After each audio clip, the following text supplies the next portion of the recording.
All right, you guys, welcome. So this is going to be a little bit of a continuation from the last video I shared with you guys about taking out your sculpted mesh from ZBrush. I'm not going to go over that part since we've already done that in the previous video. So if you haven't had a chance to watch that, please do so. Just so uh, you're aware on how to decimate your model, so you bring in a mesh that's not too high res. This one has already been decimated, and as you can see, it's what Decimation Master and ZBrush gives you is a very triangulated mesh, but it's going to be very easy to work with in the method that we're going to be using here in Maya. The other noteworthy thing that I should mention is the version of Maya that I'm using is 2017. So I don't have 2016, which at school, at the Art Center, that's what you guys have is 2016. So some of the menu items might be organized a little bit differently in here, but for the most part, it's the same as 2016. So first things first, once we have our model imported into Maya, and I'm just doing a direct import, you can either import or open this completely. And up in the upper right hand corner is the main tool that we're going to be using. So this is a little bit of recap from the previous video. Right where you see this icon right here, I'm going to go ahead and select that. That's basically our modeling toolkit. So this is the main thing that we want to utilize right now, primarily down at the bottom where you see this quaddraw option. We're going to be using this tool to essentially take this mesh, retopologize the entire model. Now this is going to be true for anything that you bring in from ZBrush that needs to be retopologized. Now, as you know, for this assignment, we are kind of doing a hybrid workflow. Some stuff in ZBrush, some stuff is going to be built in Maya. Once we get to this stage of retopologizing our character, we're probably going to be living in Maya much more than we have been in ZBrush. All right, so with that said, let's get started. So I'm not going to recap a lot of the menu items. What I'm basically going to try to do with you guys is as we have the necessity to use a tool, I'll introduce it. But for the most part right now, I just want to keep you guys squared away with just the bare bone tools that we need for the time being. So go ahead and select your model. And up here at the very top of the menu bar where you see these like magnetic icons, we want to go ahead and select this one right here, which essentially makes the surface live. You'll see that now it's basically loading that mesh into this live selection. What that basically means is that now the surface, if I turn on wireframe for a second, you'll see that the surface is now this funky green color for the wire. That's an indication that it is now a live mesh. And in conjunction with a tool like quaddraw, it allows me to basically kind of draw points on here that we're going to utilize for new topology. So now that the mesh is live, I'm going to go over here to my modeling toolkit. I'm going to select this quaddraw function. And don't concern yourself too much with all this. Like I said, this part is a little bit of recap, but what we're going to do tonight is go much further than what we did than what I did in the previous recording. That was really just to kind of introduce. So once I hit quaddraw, I'm going to leave everything as is. And what I'm going to basically do is kind of build out a mesh starting from the eye. And the way this works is once you hover over the mesh, if I go ahead and just click down anywhere on the mesh, and give me 1 second here, got to turn it on. Oh, it looks like I have something locked. There we go. Okay, sorry about that little camera malfunction, but I'm going to go ahead and start clicking on this mesh. And my goal here is to basically work my way around the eyelid and just try to get these points situated in a way that starts to create like this radial type of patch. So just follow me here, and I'm basically looking to see where I have that nice edge that I had defined. Now, granted, I decimated this mesh, so much of what you're going to see with the edge is going to look kind of pixelated if we go really close, but we don't need it to be super detailed. It just has to hold the shape from what we bring in from ZBrush. And now that I've done that, I'm going to go ahead and now create another secondary row, and this row is basically to define that eyelid crease that we've sculpted in ZBrush. Now, ideally, you guys shouldn't be doing this stage until you are 100% happy with the skin that you've sculpted in ZBrush. Now, now it's okay if you don't feel quite finished with it. We can definitely do a topology pass and then refine it further in ZBrush or in Maya. So I don't want you to feel like if your sculpt for the time being isn't perfect that we can't modify as we go. We absolutely can. All right. Okay, so here I made basically 2 circles of these points, and now I want to start creating polygons on top of those points. So what I'm going to do is I'm going to hold down Shift, and when I hold down Shift while I'm in my quaddraw tool, you're going to notice these polygons start to get highlighted as to what I can actually create. And I'm just continuously holding down Shift, and if I go ahead and say, okay, I want to make this polygon, then I click down on the mesh. And as long as I click down, I now have a new polygon. Now, to seed all this better, one thing you may want to do is go over here to your renderer menu in your viewport. And by default, it's set to viewport 2.0. Let's go ahead and switch that to legacy, just this middle option. And you'll see that now I get a much clearer view of this of the new polygons I'm creating. So I'm going to go ahead and just quickly finish this ring that's establishing this eyelid. And here's something I want to point out that I think is really fantastic about this process. You know, we've been focusing in ZBrush this entire time, and ZBrush has allowed us to just focus on the artistic, you know, basically establishing the shapes, and that is just a really fantastic workflow that we're basically using, because we're separating the artistic from the technical. Now, one thing you guys just saw me do was insert an edge loop here.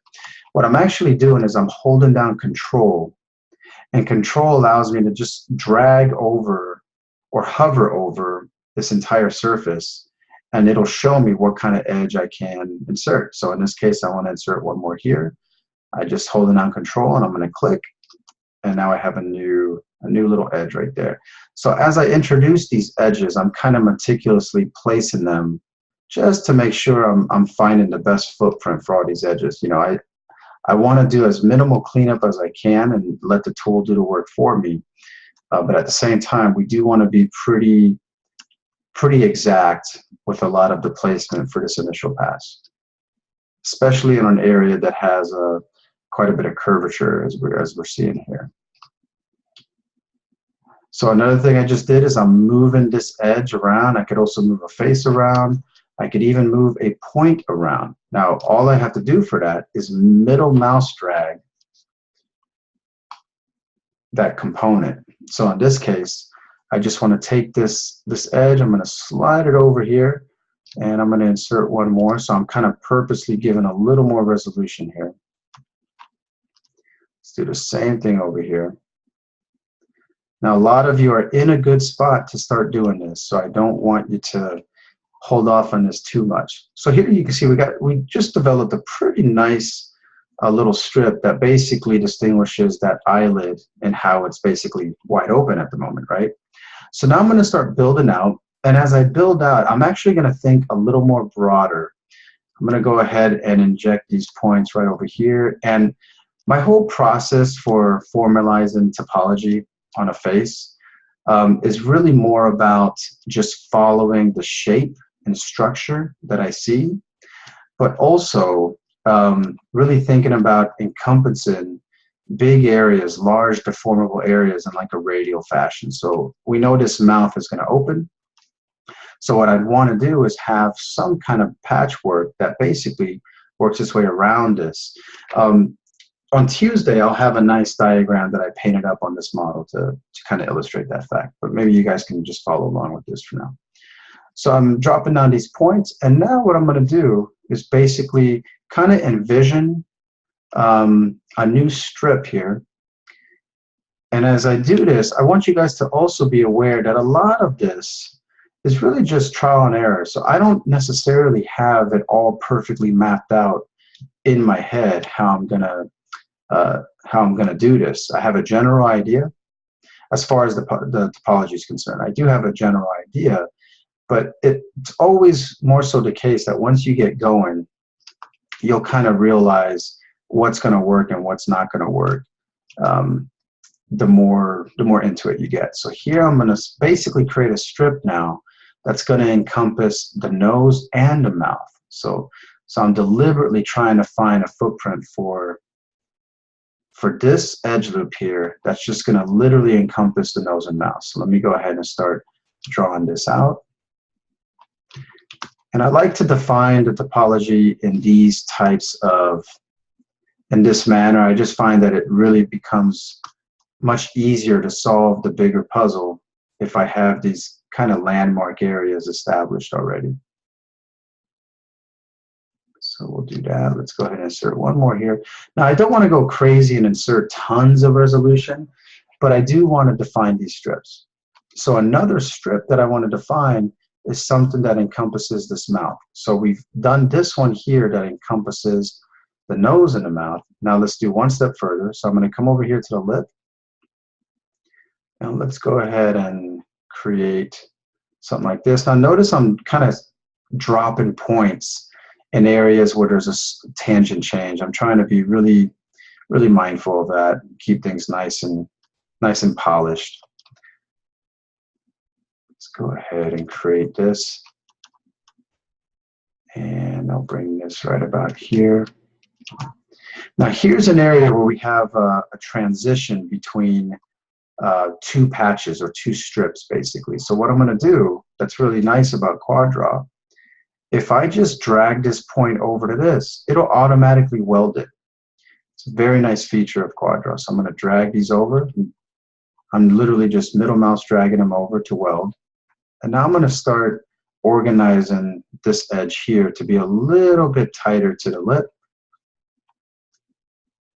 And notice how I'm working my way around the corner of the mouth. Like I'm creating a nice edge flow that works its way around the mouth. Because I'm really trying to envision that proper edge flow that we need. That radial edge flow. So now the other thing I'm doing is I'm trying to also keep a nice one-to-one relationship between the top edges and the bottom edges. That's just going to really help you guys out when you're rigging your character. You'll find that to be really, really helpful.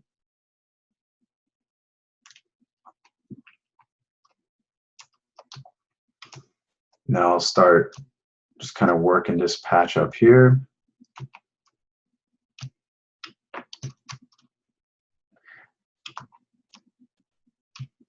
There we go. So you can see that I'm purposely introducing this star junction here. Now for this type of character, this will work right here. And the reason I'm dropping that there is because I'm envisioning that nasal labial fold and what edge loop is going to define that. And it's more than likely going to be defined right here. So I'm okay with dropping that there, but you'll see many different scenarios for a topology layout. So now let's go up here and start working our way out.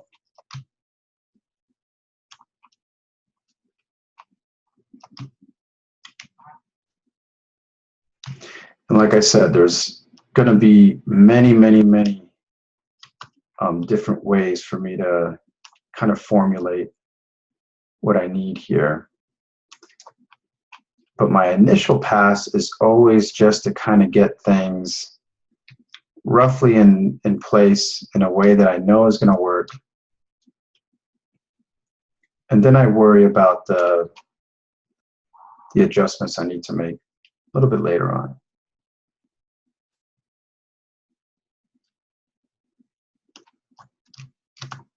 Let me go ahead and create a little space over here.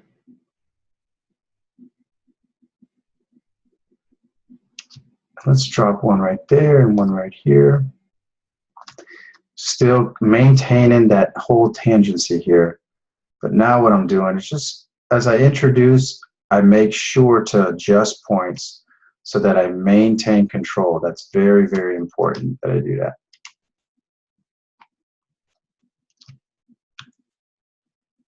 Don't know that I'm convinced about that transition there, so let's go ahead and do this. Yeah, that's going to work better for us.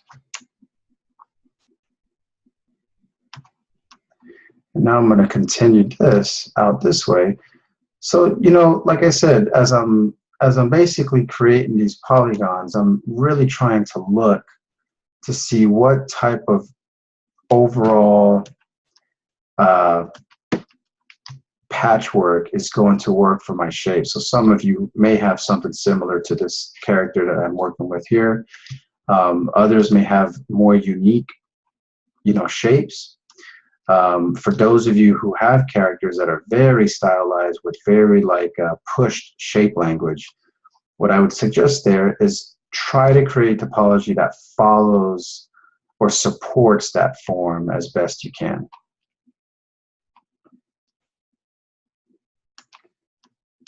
Okay, let me actually, I'm going to exit the tool now. Now, the way that I typically exit is I just hit W to enter my move tool. And now I can basically select this mesh. And what I want to do, and the reason I just did that, is because if I open up my channel box, you'll notice that I have quite a bit of history starting to compile on this. So I don't want all that, especially when I'm in quaddraw, it's going to get very cumbersome. So I'm going to go ahead and delete history. Now I have my history and some other tools mapped to a marking menu, but for those of you who don't know where to delete history from, go up to Edit, Delete by Type, History, and that'll go ahead and clean all that stuff out. And now with the same mesh selected that I'm creating, I'm going to go back to my modeling toolkit and enter quaddraw again. And you'll notice that it basically puts you right back where you were. So I'm going to start building out more on here. I'm going to try not to bore you guys too much with this, but I'm going to get as far as I can, and I may pause the recording at some point and do a little work and then start recording again, and that way you'll see kind of a jump in progress.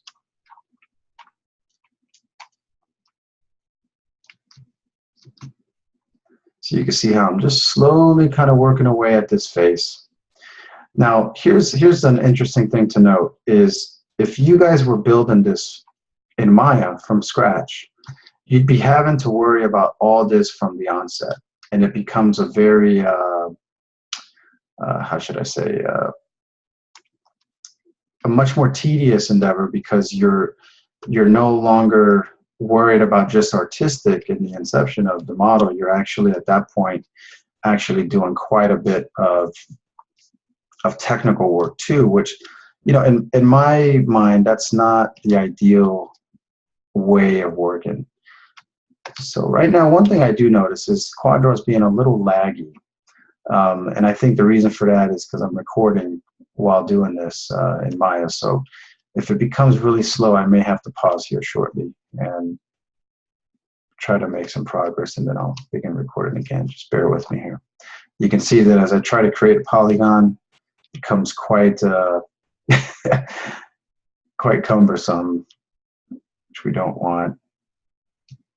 And let me just explain what I just did. I basically took this radial approach to the eyelid and I expanded it a little bit further out. So now I have this whole kind of radial patch here worked out for this eye. And I'm going to start even making a little more space in here.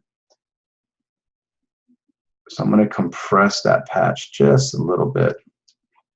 And as I do so, it'll expose some things that I can basically adjust. One of them being, you know, perhaps this right here is becoming a little bit stretched out. So we may have to decide if that's really what we want to do. I think I do want to keep it, but I think what I'm going to do is actually move this topology up to create some more spacing here. So now if I want to insert an edge right here, again, I'm just holding out Control. I'm going to click down, It's going to create a nice edge there, and that's going to start conforming to this shape. Let's create a polygon here. That took a long time to generate, so let me exit the tool for a second. Put this selected. I'm going to delete history once more. And now let's go back into quaddraw. Okay, that sped up a little bit. Not too much, but just a little.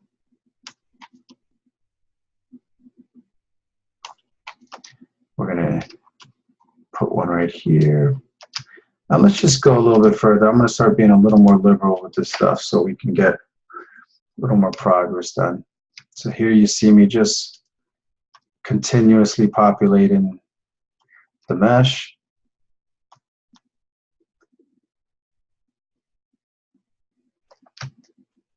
Kind of purposely dropping in certain areas. Now let's say I want to remove a whole edge loop.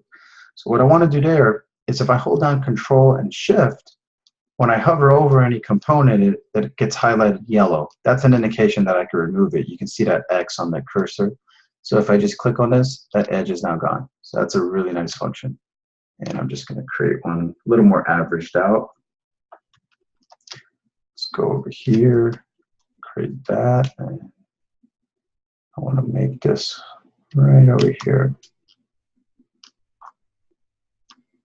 Wow, that took quite a bit of time to generate. Okay. Now let me close off this right here. Just let me pause the recording for 1 second, and when I come right back, you're going to see this a little more fleshed out.